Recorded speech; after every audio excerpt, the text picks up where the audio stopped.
Okay, my MVP learners, we're going to get started doing our line, our silly line monster. There's a paper here that you can look at on the slide stack that shows some different lines, and we're going to use all those different lines across our paper to make our monster, our silly monster, look even sillier.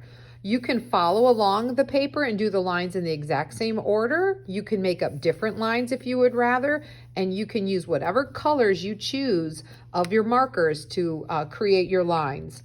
I'm going to start off by using a pencil, and then I'm going to go over my lines.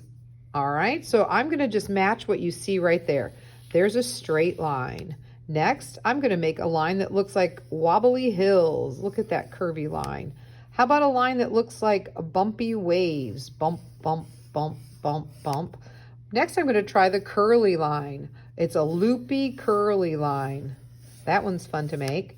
Next, I'm going to make a dash line or broken line, sometimes we call that, where we pick our pencil up in between each line. Next comes a mountain. Let's make it zigzag mountain line. How about a line made out of dots next? I just used my pencil to make some small dots across there. And next I have a very thin line going across, and then I finish the paper with a very thick line. Now, boys and girls, you can go on with your project in a couple of ways.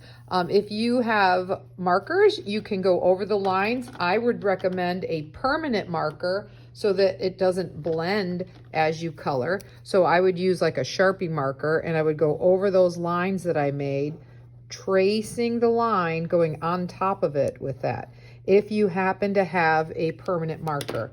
If you don't have a permanent marker, I would just make the line, and then the next line, look, it's a thick line. What if I make a nice thick blue line? And then you can carefully use a different color to fill in that space. I'm going to use yellow marker to fill in the white paper between the purple line and the blue line.